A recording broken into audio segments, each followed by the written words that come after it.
Einen wunderschönen guten Morgen zum Trainingspart. Heute mit der Überschrift, Zitat von Ole Müller: Wenn du möchtest, dass dir eine leichte Aufgabe so richtig schwer erscheint, schieb's einfach auf. Wer kennt das nicht? Du schiebst irgendwas vor dir her, du schiebst, du schiebst und irgendwann graust es so, dass gar nichts mehr geht. Und da nehme ich mir jetzt auch ganz gern an meiner eigenen Nosen. Die Gründe dafür, die sind vielfältig. Es kann sein, dass du genau weißt, das wäre ein unangenehmer Termin. Oder aber es hat am Anfang gar nicht pressiert. Oder vielleicht, ich weiß genau, dass ich sehr lange Zeit brauche für diese Aufgabe, die ich momentan einfach nicht habe. Oder. Wir gehen jetzt damit um. Einfach gesagt, tu es halt. Nur, es fällt uns halt einfach manches schwerer als anderes. Und mein Eindruck ist so, je länger dass ich was geschoben habe, umso schwerer fällt mir das Ganze. Und weil das so ist, habe ich heute 3 Lösungsmöglichkeiten für euch mitgebracht gegen eine Aufschieberitis. Erstens, eat that frog first. Also friss den Frosch gleich, am besten gleich in der Früh.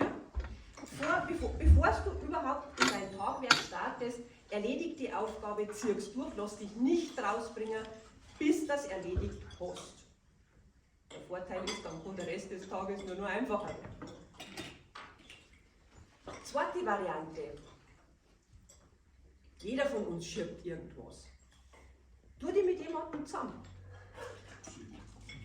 Nicht gemeinsam schieben, nein. Sondern ihr macht einen Sparringspartner gegenseitig, erzählt euch genau, was für eine Aufgabe ihr zum Erledigen habt und auf die Nacht ruft es euch zusammen, nicht schreiben, ihr ruft es euch zusammen, dass die Aufgabe auch wirklich erledigt worden ist. Und das funktioniert sehr, sehr gut. Nicht nur, weil man sich gemeinsam irgendwo leichter tut, sondern auch, weil da das ganze Thema Selbstdisziplin, Selbstverantwortung mit reinkommt.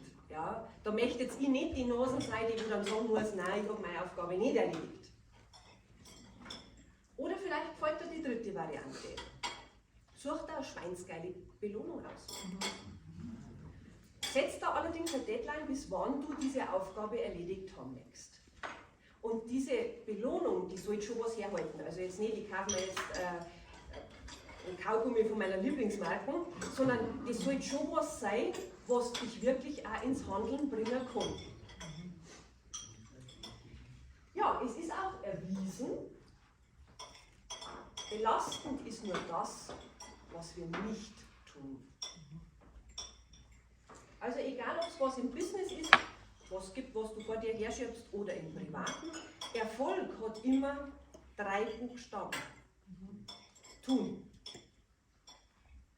Probier es einfach aus, eine von den 3 Varianten. Ich darf mich freuen über Rückmeldung, welche du genommen hast und wie es dir dabei gegangen ist.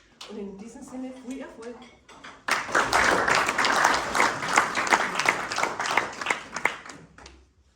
Ja, vielen Dank dir, Sonja. Das mit dem Frosch habe ich schon mal gehört, glaube ich. Den Frosch morgens schon verzehren.